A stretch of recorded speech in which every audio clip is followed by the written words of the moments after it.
नमस्कार, मी प्रियांका लाठी. आपण पाहताय न्यूज 18 मराठी. बातमीपत्राच्या सुरुवातीलाच अनेक महत्त्वाच्या घडामोडी पाहणार आहोत. सुरुवातीला महत्त्वाची घडामोड, मी महाराष्ट्राचा दादा आहे, गल्लीतला दादा नाही असं म्हणत उपमुख्यमंत्री अजित पवारांनी पुन्हा एकदा भाजपचे आमदार महेश लांडगेंना डिवचलंय. विशेष म्हणजे यावेळी अजित पवारांनी लांडगेंच्या दाढीची नक्कल देखील केली आहे. यावेळी अजित पवारांनी एक शेर बोलून लांडगेंना जोरदार टोला लगावलाय.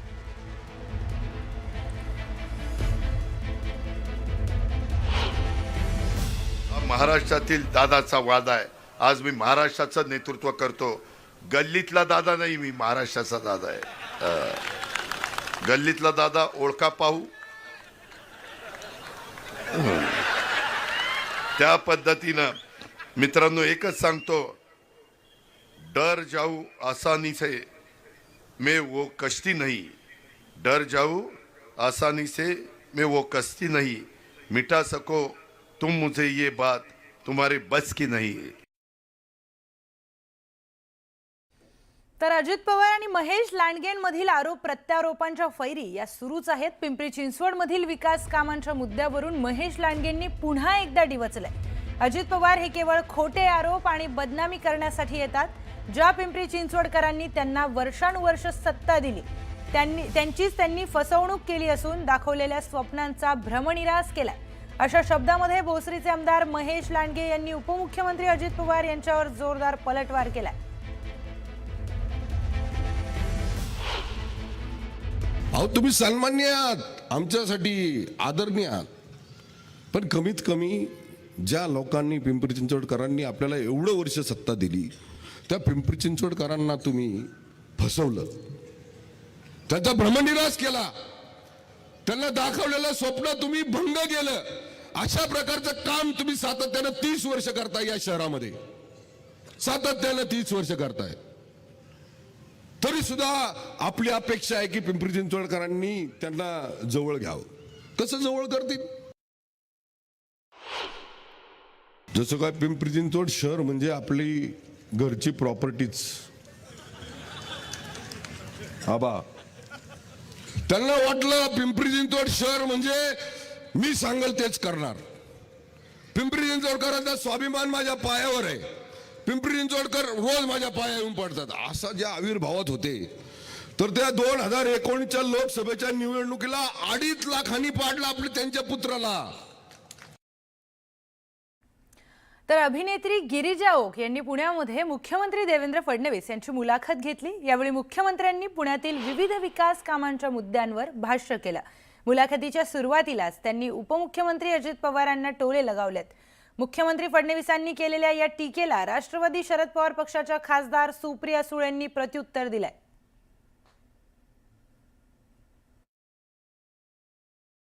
आपण एकीकडे सगळे म्हणतो गुन्हेगारी संपली पाहिजे, सगळ्यांच्या मनात आहे.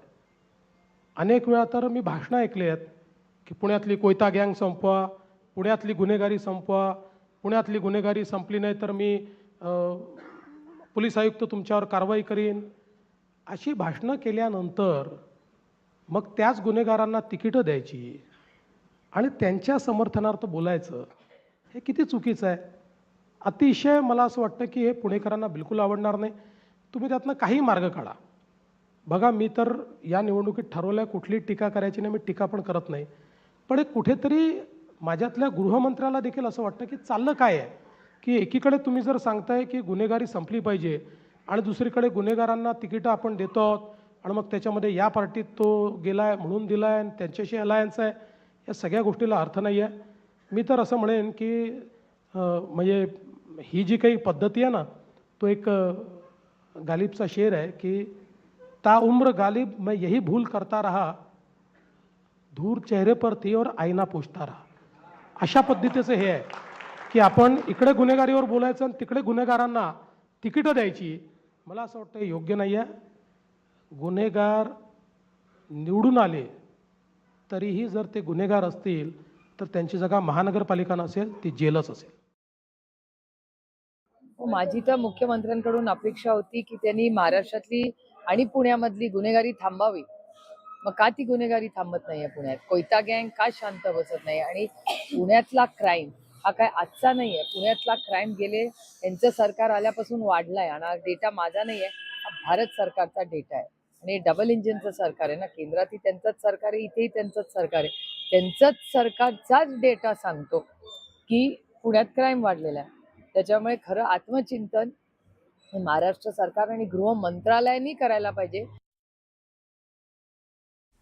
तर माझं काम बोलतं आणि ते जनतेला माहीत आहे असा टोला मुख्यमंत्री देवेंद्र फडणवीसांनी अजित पवारांना लगावला होता. तर आमची ही बोलण्याची आणि ऐकण्याची ताकद आहे असं प्रत्युत्तर सुप्रिया सुळेंनी दिलंय. पाहूयात.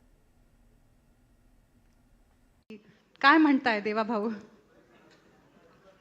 देवाभाऊ काही म्हणत नाही, देवाभाऊचं काम बोलतं. वा,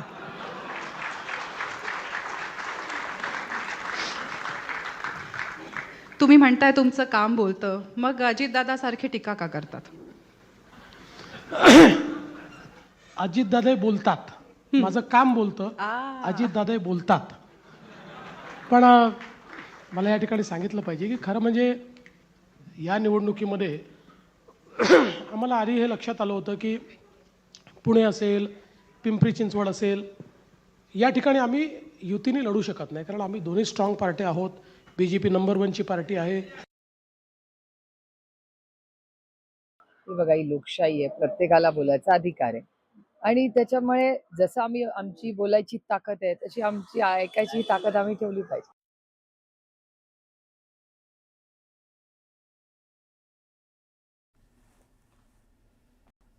तर राष्ट्रवादीची सत्ता आली तर मेट्रो प्रवास मोफत देऊ असं आश्वासन उपमुख्यमंत्री अजित पवारांनी पुणेकरांना दिलंय.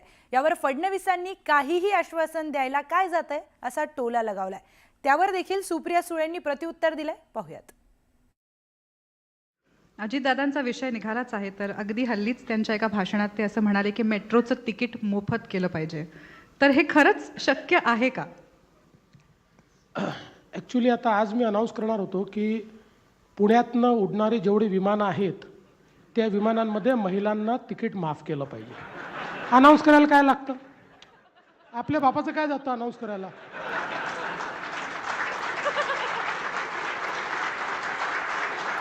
असं आहे. अनेक वेळा बघा, आम्ही राजकीय क्षेत्रातले लोक आहोत. अनेक वेळा निवडणुकीच्या जिंकण्याच्या डेस्परेशनमध्ये ज्यावेळी आम्हाला माहिती असतं की निवडून येता येत नाही, अशा परिस्थितीत आम्ही काही जाहीरनामे काढतो, त्या जाहीरनाम्यांमध्ये काही म्हणतो. पण तरी माझं म्हणणं आहे, किमान पब्लिकचा विश्वास बसेल अशा तरी गोष्टी म्हटल्या पाहिजे ना, म्हणजे आपण करू शकू.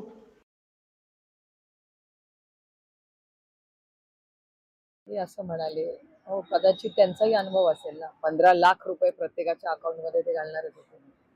त्याच्यामुळे त्यांचा अनुभव असेल काही, कदाचित असूही शकतो. आमचा अनुभव आणि आमचं काम हे अर्थातच वेगळं आहे. आम्ही जे जे शब्द दिलेत ते नेहमीच पाळलेले आहेत. सरसकट कर्जमाफी ही 70,000 कोटी रुपयाची आम्ही केलीच ना. त्यांनी शब्द दिला पण दिलेली नाही.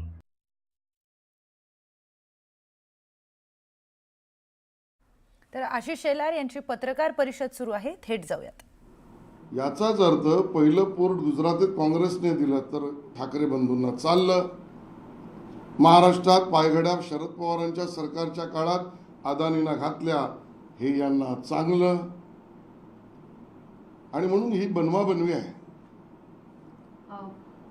ठाकरे आणि पवार साहेब यांचं नाव पुसण्याचा प्रयत्न भाजपकडनं केला जातोय, असे काल एक मोठा आरोप त्यांनी प्रयत्न केला. आणि माझी भीती आहे, खरं तर कोणाच्याही परिवाराच्या विरोधात आम्ही कधीच नाही.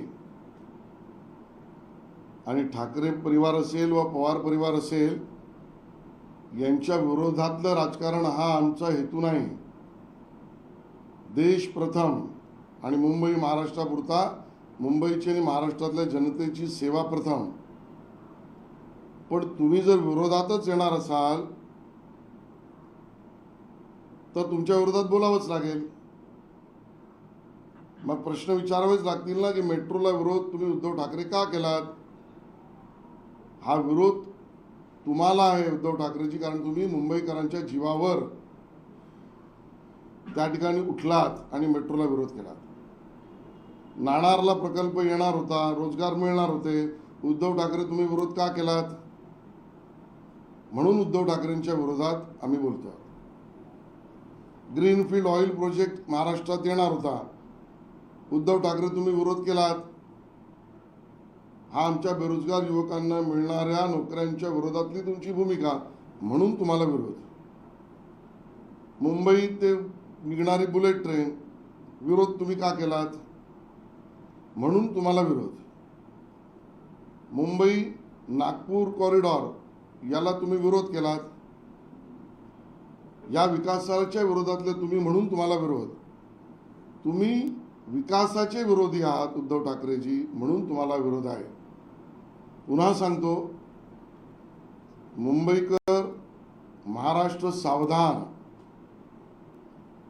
या ठाकरे बंधूंच्या प्रचाराचा आणि नरेटिव्हचा भाग या देशातील, या राज्यातील आणि मुंबईला ग्रोथ सेंटर आणि आर्थिक विकासापासून दूर नेणारी आहे का? गुंतवणूकदार सावधान, बेरोजगार युवक सावधान. तर पुढच्या बातमीकडे वळूयात. कल्याण डोंबिवलीमध्ये मनसेला मोठा धक्का बसल्याचं दिसतंय. मनसे शहराध्यक्ष मनोज घरत यांनी भाजपमध्ये प्रवेश केलाय. गोपीनाथ चौकातल्या महायुतीच्या मेळाव्यामध्ये हा प्रवेश सोहळा पार पडला. दरम्यान लवकरच मोठा मित्र येणार असं वक्तव्य यावेळी रवींद्र चव्हाणांनी केलंय. त्यामुळे हा मोठा मित्र नक्की कोण असा सवाल उपस्थित करतात.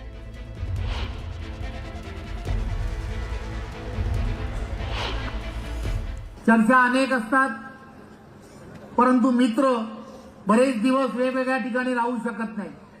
त्यामुळे सर्व मित्र हळूहळू का होईना एकत्र यायला आता सुरुवात झाली आहे. मला वाटतं मोठा मित्र सुद्धा लवकर येईल. खात्री आहे. कधी यायचा फक्त वेळ आणि काळ फक्त शोधतोय. एक दिवस येईल, विकासजी बरोबर आहे. कधी ना काहीतरी एक दिवस येईल. तुम्ही आणि आम्ही सर्वजण साक्षीदार आहोत. भाषणात म्हणाला की मोठा भाऊ पण येऊ शकतो, याबद्दल काय? हो, अनेक मोठे भाऊ. खरं तर माझं वय अजूनपर्यंत कमी आहे, त्यामुळे या शहरामध्ये असे अनेक जण आहेत की जे मला भावासारखे आहेत. त्यामुळे अनेक वेळेला मला ते माझ्या राजकारणामध्ये मदत करत असतात. विविध पक्षांमध्ये आहेत. त्यामुळे असे सर्व मोठे भाऊ जे आहेत ते बरोबर लवकरच पक्षाबरोबर जोडले जातील, यात काही शंका नाही. पुढची बातमी पाहूयात. भिवंडीमध्ये बहुजन विकास आघाडीच्या उमेदवारांनी प्रकाश आंबेडकरांची सभा पार पडली आहे. यावेळी त्यांनी सत्ताधाऱ्यांवर जोरदार निशाणा साधलाय. भिवंडीमध्ये होणारं मतदान लुटारू विरोधात लोकशाही वाचवणारं असं असणार आहे. यासाठी समाजानं सतर्क राहून मतदान करावं असं आवाहन प्रकाश आंबेडकरांनी केलंय. मतदान हे लुटारूंच्या विरोधात मतदान आहे, हे आपण लक्षात घेतलं. संविधानाने ज्याला कुठला धर्म पाळायचा आहे तो अधिकार त्या ठिकाणी दिलेला आहे. कोणाला वाटत असेल की आम्ही असताना जोर जबरदस्ती करू, नालायकांनो आम्ही तुम्हाला विचारतो, या देशाला गुलाम बनवणारा कोण असेल तर तुम्हीच आहात, हे लक्षात घ्या. तर काल जे मैदान ठाकरे बंधूंनी गाजवलं, आज त्याच शिवाजी पार्क मैदानावर महायुतीची भव्य सभा होणार आहे. शिवाजी पार्क मैदानावर जय्यत तयारी करण्यात आली असून अनेक बॅनर्स आणि नेत्यांचे कटआउट्स लावण्यात आलेत. खरं तर कालच ठाकरेंची सभा झाली असल्यामुळे आज मंच तोच, खुर्च्याही त्याच, फक्त नेते बदलणार आहेत. कालच्या सभेमध्ये राज ठाकरे आणि उद्धव ठाकरे यांनी भाजप शिंदेवर जोरदार हल्लाबोल केला. आज महायुतीचे नेते नेमकं कोणत्या प्रकारे या टीकेला उत्तर देणार हे पाहणं महत्त्वाचं असणार आहे.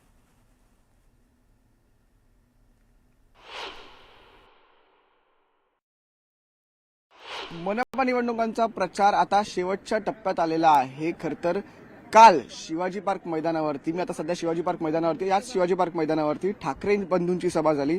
राज आणि उद्धव ठाकरे याच सभेवरती दोघांची भाषणं झाली. खरं तर राज ठाकरे, उद्धव ठाकरे आणि शरद पवारांचा पक्ष असं तिन्ही पक्षांची ही संयुक्त सभा काल झाली. आणि आज खरं तर याच मैदानावरती महायुतीची सभा होणार आहे. रिपाई असेल, शिवसेना शिंदे गट असेल आणि भाजप असेल, या तिन्ही पक्षांची सभा आज शिवतीर्थावरती आज ठिकाणी होणार आहे. महत्वाचं म्हणजे मंच तोच असेल आणि खुर्च्या सुद्धा त्याच असतील, फक्त आज नेते बदलणार आहेत. आपण पाहू शकतो की मोठ्या प्रमाणात खुर्च्या इथे लावण्यात आलेल्या आहेत. आपण जर समोर पाहिलं तर नेत्यांचे कटआउट्स लावण्यात आलेले आहेत. म्हणजे अगदी नरेंद्र मोदींपासून अमित शहा, बाळासाहेब ठाकरे, आनंद दिघे, देवेंद्र फडणवीस आणि एकनाथ शिंदेचे सुद्धा कटआउट्स लावण्यात आलेले आहेत. आणि आसन व्यवस्था जी आहे ती जर आपण पाहिलं तर वाढवण्यात आलेली दिसते. पुढच्या साईडला जर आपण पाहिलं तर काही VIP सीट्स इथे ठेवण्यात आलेल्या आहेत. आणि मंच जर आपण पाहिला तर मंचावरती जे स्टिकरिंगचं काम असतं, ते स्टिकरिंगचं काम, जे बॅनर्सचं काम असतं ते सुरू झालेलं आहे. मुख्य बॅनर जो आहे तो अजून लावणं बाकी आहे, तो संध्याकाळपर्यंत लावण्यात येईल.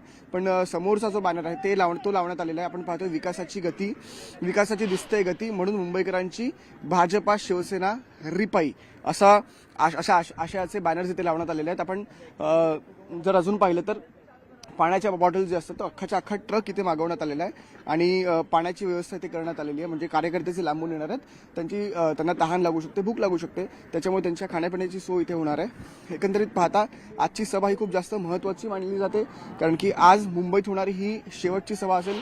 उद्या 5 नंतर प्रचार बंद आहे, त्याच्यामुळे मुंबईत होणारी आजची सभा ही शेवटची मानली जाते. खरं तर राज ठाकरे आणि उद्धव ठाकरे यांनी काल भाजप आणि शिंदेवरती खूप जोरदार हल्लाबोल केला. लावरे व्हिडिओच्या माध्यमातून त्यांच्यावर टीका सुद्धा केली. आज त्याच टीकेला महायुतीचे नेते कोणत्या प्रकारे उत्तर देतात, महायुतीचे नेते कसं त्यांना ज्या अदानींवरती हल्लाबोल झाला काल राज ठाकरेंच्या लावरे व्हिडिओमधून, त्याला कसं उत्तर देतात, हे सगळं पाहणं आता जास्त महत्त्वाचं ठरणार आहे. आज शेवटचा दिवस आहे, शेवटची सभा आहे मुंबईतली, त्याच्यामुळे या सभेकडे साऱ्यांचंच लक्ष असेल. व्हिडिओ जर्नलिस्ट प्रवीण यांच्यासह मी संकेत वरक, न्यूज 18 मराठी, मुंबई. तर मतदानाचा दिवस जसा जसा जवळ येतोय तसतसं उमेदवारांनी खासगी गाठीभेटींवर भर दिलाय. पुण्यामध्ये भाजपचे उमेदवार गणेश बिडकर यांनी सुद्धा हाच मार्ग अवलंबलाय. सोमवारी पेठेतील जैन मंदिरामध्ये जाऊन जैन बांधवांसोबत नाश्ता करत त्यांनी संवाद साधलाय. निश्चितपणे हा जो माझा भाग आहे, या भागात संमिश्र भाग आहे हा. म्हणजे जर का तुम्ही पदमजी गेटपासून कसबा गणपतीपर्यंत बघताल तर संपूर्ण कल्चर, भारत देश तुम्हाला दिसेल. आणि आज जे आम्ही इथं पेढीवर बसलो या जैन समाजाच्या मंदिराच्या, ही पेढी म्हणजे इथलं सगळं कामकाज बघतं. त्यामुळे या पेढीवर आलो आहे आणि निश्चितपणे माझे आणि माझ्याबरोबरचे सगळे उमेदवार निवडून द्यावे असं आवाहन मी सर्व जैन समाजाला या ठिकाणी केलंय. जिल्हा परिषद पंचायत समिती निवडणुकांसाठी मुदतवाढीची मागणी राज्य निवडणूक आयोग सुप्रीम कोर्टात.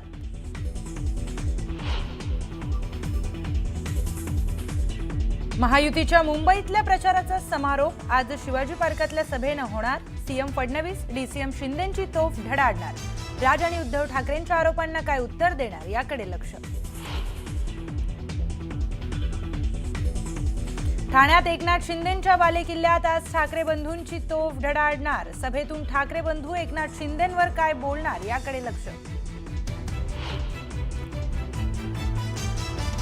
पुण्यात राष्ट्रवादी काँग्रेसचं शक्ती प्रदर्शन. उपमुख्यमंत्री अजित पवारांचा भव्य रोड शो.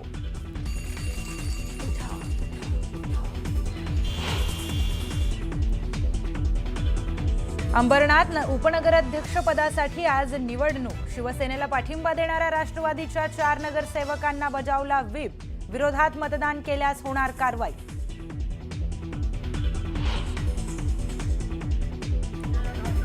सोलापूरचं ग्रामदैवत सिद्धरामेश्वर यात्रेच्या पहिल्या विधीला सुरुवात. हिरेहब्बू वाड्यापासून मानाच्या 7 नंदी ध्वजांची मिरवणूक निघणार.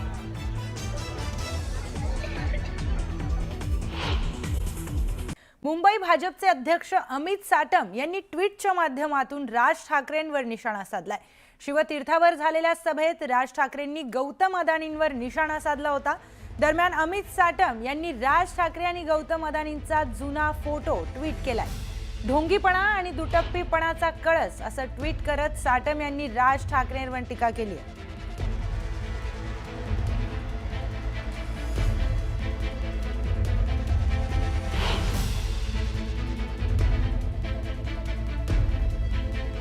तर काल राज ठाकरे यांनी शिवतीर्थवर झालेल्या सभेमध्ये अदानींचं वाढत जाणारं भारतावरचं वर्चस्व यावर एक सविस्तर माहिती देखील दिलेली होती आणि घणाघाती टीका देखील केलेली होती. त्यावर उत्तर देताना भाजपचे शहराध्यक्ष अमित साटम यांनी ट्विटच्या माध्यमातून राज ठाकरेंवर टीका केली आहे. त्यांनी राज ठाकरेंवर निशाणा साधलाय. राज ठाकरेंचे अदानी सोबतचे जुने फोटो ट्विट करत त्यांनी राज ठाकरेंवर निशाणा साधलाय. पुढची बातमी पाहूयात. कोल्हापूर महानगरपालिका निवडणुकीच्या प्रचारासाठी मुख्यमंत्री देवेंद्र फडणवीस आज कोल्हापूरच्या दौऱ्यावर आहेत. कोल्हापुरामध्ये आल्यानंतर मुख्यमंत्री देवेंद्र फडणवीस मिसळ कट्ट्याच्या माध्यमातून कोल्हापूरकरांशी संवाद साधणार आहेत. अभिनेते स्वप्नील राजशेखर आणि धनंजय महाडिक यांचे चिरंजीव कृष्णराज महाडिक मुख्यमंत्री देवेंद्र फडणवीस यांची मुलाखत घेणार आहेत. मुख्यमंत्री देवेंद्र फडणवीस यांचं कोल्हापूरबद्दल काय विजन आहे ते या मिसळ कट्ट्याच्या माध्यमातून कोल्हापूरकरांसमोर ठेवलं जाईल. दुपारी 1 वाजता हा मिसळ कट्टा होणार असून त्याचं प्रक्षेपण कोल्हापुरातील 81 वॉर्डमध्ये दाखवलं जाणार आहे. याचा सविस्तर आढावा घेतला आमचे प्रतिनिधी ज्ञानेश्वर साळोखे यांनी. पाहूयात. कोल्हापूर महानगरपालिका निवडणुकीच्या अनुषंगाने मुख्यमंत्री देवेंद्र फडणवीस आज मिसळ कट्ट्यावरती बोलणार आहेत. जवळपास 1,500 ते 2,000 इन्फ्लुएन्झर्सशी ते आज संवाद साधणार आहेत आणि त्या अनुषंगाने पाहायला गेलं तर भाजपनं जय्यत अशी तयारी आहे ती या ठिकाणी केल्याचं पाहायला मिळते. महायुतीच्या प्रचाराच्या अनुषंगाने आहे ते मुख्यमंत्री देवेंद्र फडणवीस हे कोल्हापूरकरांशी संवाद साधणार आहे आणि याचं थेट प्रक्षेपण आहे ते सर्वच प्रभागामध्ये करण्यात येणार आहे आणि त्यामुळे घर बसल्यासुद्धा आहे ते या लिंकद्वारे या सगळ्या मुख्यमंत्री देवेंद्र फडणवीस यांचा संवाद कोल्हापूरकरांना आहे तो जाणून घेता येणार आहे आणि त्यासाठीची जय्यत तयारी या ठिकाणी पाहायला गेलं तर आपल्याला दिसून येते. हॉटेल पॅव्हेलियनच्या आवारामध्ये जवळपास 1,500 ते 2,000 खुर्च्या आहेत त्या ठेवण्यात आलेल्या आहेत आणि याद्वारे आहेत ते मुख्यमंत्री इन्फ्लुएन्झरशी संवाद साधणारे कोल्हापूरविषयी अनेक प्रश्न आहेत ते जाणून घेण्याचा त्याचा प्रयत्न या निमित्तानं आहे. ज्या पद्धतीनं महायुतीने आपला अजेंडा आहे तो जाहीर केलेला आहे त्या अजेंड्याला अनुषंगून आहे ते मुख्यमंत्री या सगळ्या तरुणाईशी कोल्हापूरकरांशी संवाद साधत आश्वासित करणार आहेत. नेमका महायुती कशा पद्धतीनं कोल्हापूरमध्ये कार्यरत असणार आहे आणि नेमकं कशा पद्धतीचा विकास आहे ते महायुतीच्या डोक्यात आहे आणि काँग्रेसच्या ज्या जाहीरनाम्याला सतेज पाटील जे महायुतीच्यावरती कारभारावरती टीका करतात त्याला नेमकं आता मुख्यमंत्री कशा पद्धतीने उत्तर देतात ते सुद्धा आता पाहणं महत्त्वाचं असणार आहे. ज्ञानेश्वर साळोखे, न्यूज 18 मराठी, कोल्हापूर. तर महापालिका निवडणुकीची रणधुमाळी सुरू असताना दुसरीकडे येवल्यामध्ये मकर संक्रांतीची धूम सुरू झाली आहे. अशातच मकर संक्रांती निमित्तानं दरवर्षीप्रमाणे यंदाही येवला शहरामध्ये विविध रंगीबिरंगी आणि आकर्षक पतंगांची मोठी बाजारपेठ सजली आहे. यंदा महानगरपालिका निवडणुकीच्या पार्श्वभूमीवर कमळ, मशाल, धनुष्यबाण त्याचबरोबर घड्याळ, पंजा यासह विविध राजकीय पक्षांची चिन्ह असलेली पतंग बाजारात दाखल झाली आहेत. चिन्ह असलेल्या पतंगांमुळे सहज प्रचार केला जात असल्यामुळे मुंबई, पुणे, नाशिक येथे राजकीय पक्षांकडून पतंगांना मोठी मागणी आहे. यावर्षी महानगरपालिका निवडणुका असल्या कारणाने आम्ही राष्ट्रीय पक्षाच्या चिन्हांचे पतंगी तयार केले आहे. कमळ, शिवसेना, धनुष्यबाण, राष्ट्रवादीचे घड्याळ, भाजपाचे कमळ असे विविध प्रकारचे चिन्ह आम्ही स्वतः हाताने रेखाटून पतंगी तयार केलेले आहे आणि त्या पतंगींना खूप मोठ्या प्रमाणात मागणी आहे. मालेगाव महापालिका निवडणुकीच्या पार्श्वभूमीवर भाजपनं आपला जाहीरनामा प्रसिद्ध केलाय. तर भाजपचे जिल्हाध्यक्ष निलेश कचवे, बंडू काका बच्छाव, सुनील गायकवाड आणि डॉक्टर तुषार शेवाळ यांच्या उपस्थितीमध्ये नागरिकांना मूलभूत सुविधा देण्याचं वचन देण्यात आलंय. भूमिपुत्रांना रोजगार, वीज, पाणी स्वस्त करणार, भुईकोट किल्ला अतिक्रमण मुक्त, लँड जिहाद कारवाई, वाहतूक कोंडी मुक्त शहर, शहरासाठी नाट्यगृह यांसारख्या इतर समस्या सोडवण्याचं वचन देण्यात आलंय.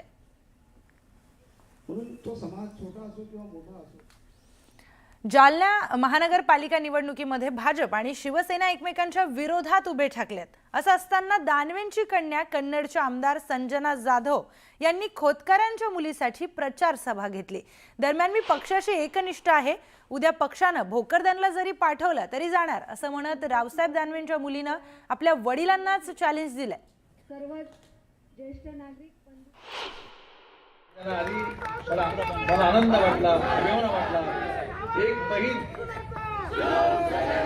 एक बहीण दुसऱ्या बहिणीसाठी उभा राहते आणि आता एक काका सुद्धा ज्या वेळेस घरात भासेल त्यावेळेस ताकदीने संजनाच्या पाठीमागे खंबीरपणे उभा राहील हा विश्वास सुद्धा या सभेच्या माध्यमातून संजनाला देतो. सगळ्यांना आश्चर्य वाटलं की आज मी जालना शहरामध्ये या ठिकाणी प्रचाराला येते. परंतु माझ्या आई वडिलांचे माझ्यावर संस्कार आहेत की प्रथम प्राधान्य हे पक्षाला द्यायचं आणि पक्षाशी एकनिष्ठ राहायचं. त्याच्यामुळे पक्षाने आज जालन्याला काय पाठवलं, उद्या भोकरदनला जरी जायची वेळ आली तर पक्षासाठी त्या ठिकाणी भाऊ जायला मी तयार राहणार आहे. पुढची बातमी पाहूया. चंद्रपूर शहर मनपा निवडणुकीमध्ये जटपुरा प्रभाग क्रमांक 7 हा लक्षवेधी ठरलाय. या प्रभागातील सर्वसाधारण गटामध्ये राज्यातील 3ही सत्ताधारी पक्षाचे उमेदवार एकमेकांच्या विरोधात दंड थोपटून उभे आहेत. राज्यामध्ये महायुती गुण्यागोविंदाने नांदत असताना या एका जागेवर मात्र एकमेकांच्या विरोधात प्रचार केला जातोय. भाजपकडून या भागात आतापर्यंत 2 मोठ्या सभा घेण्यात आल्या, तर रवी आसवानी आपल्या मागील काही वर्षातील विकास कामांच्या बळावर मतं मागतायत. दरम्यान अजित पवार गटातर्फे काँग्रेस पक्षातून आलेले देवेंद्र बेले यांना तिकीट देण्यात आलंय. मावळत्या मनपात ते स्वीकृत सदस्य होते.